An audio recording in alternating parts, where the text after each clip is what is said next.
So let's read the question. Question says a man is known to speak truth 2 out of 5 times. He throws a dice and report that it is a number greater than 4. Find the probability that it is actually a number greater than 4. इस question को करने के लिए हम इसका की concept समझते हैं। तो इसका की कॉन्सेप्ट है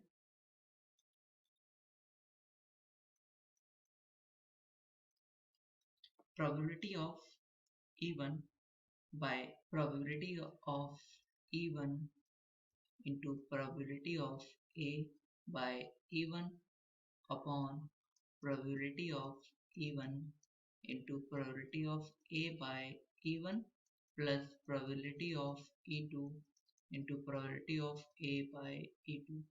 क्या मतलब होता है probability of A by B का? इसका मतलब दो इवेंट है A और B। तो इस सिंबल का मतलब होता है probability of event A if B has occurred, मतलब B हो चुका है तो A के होने की probability जो है हम P of A by B से रिप्रेजेंट करते हैं ना। हमें इस क्वेश्चन में क्या कह रहा है कि एक आदमी है जो 5 बार में से 3 बार तो सच बोलता है, 2 बार झूठ बोलता है। तो हम इवन जो इवेंट लेट कर लेते हैं कि वो सच बोलता है। तो इवन तो सच बोलने की हो गया और E2 सच नहीं बोलने की, तो स्पीक ट्रुथ।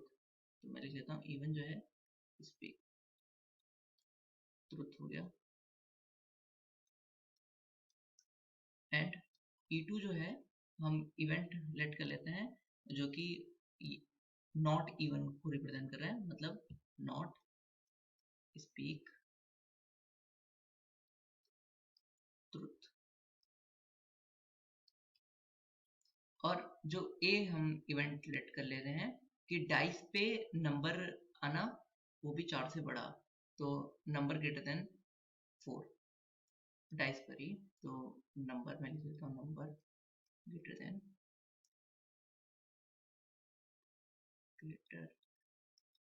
देन 4।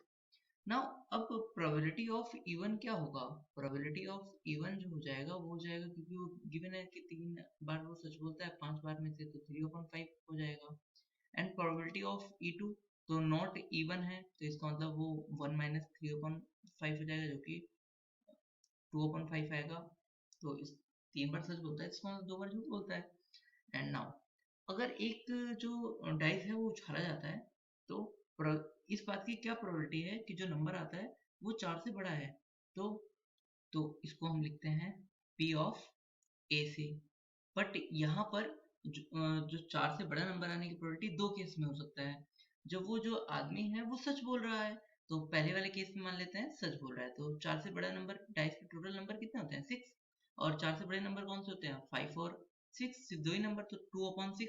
अगर वो सच बोल रहा है तो सच बताएगा, और सच होने की सिर्फ 5 और 6 दो ही पॉसिबिलिटीज हैं 4 से बड़े नंबर होने की।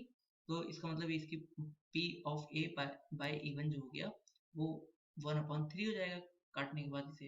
एंड P ऑफ A जब वो झूठ बोल रहा होता वो 5 और 6 जब आएगा तो उनको छोड़कर वो बाकी और 1 2 3 4 बोलेगा, तो 4/6 हो जाएगा। इसका मतलब क्या कितना हो जाएगा, ये हो जाएगा 2/3, तो इक्वल आ जाएगा 2/3 के।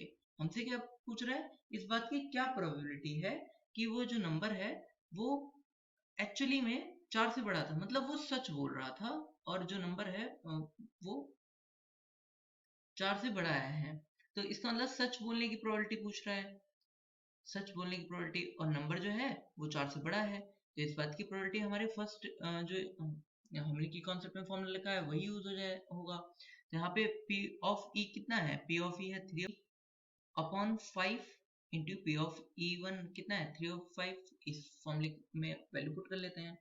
P of A bye E1 कितना है, P of A bye E1 है 1/3, अपॉन अपॉन में हो जाएगा 3/5 इंटू 1/3 प्लस, और P ऑफ E2 है 2/5 इंटू, और P of A by E2 कितना है 2/3।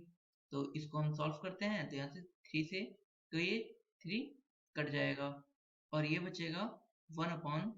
5 अपॉन, यहाँ आएगा 3/15 प्लस 4/15, और 3 और 4 कितना हो जाएगा, ये हो जाएगा 1/5 अपॉन, ये हो जाएगा 7/15, और ये इसके पास जाएगा और ये इसके पास जाएगा, तो ये हो जाएगा 1/5 इंटू 15/7, और ये इससे जाएगा 3 टाइम्स, तो प्रोबेबिलिटी कितनी आई, 3/7, कि वो एक्चुअली क्या है, 4 से बड़ा नंबर है। So final answer is 3/7। Hope you understood well, best of luck, thank you.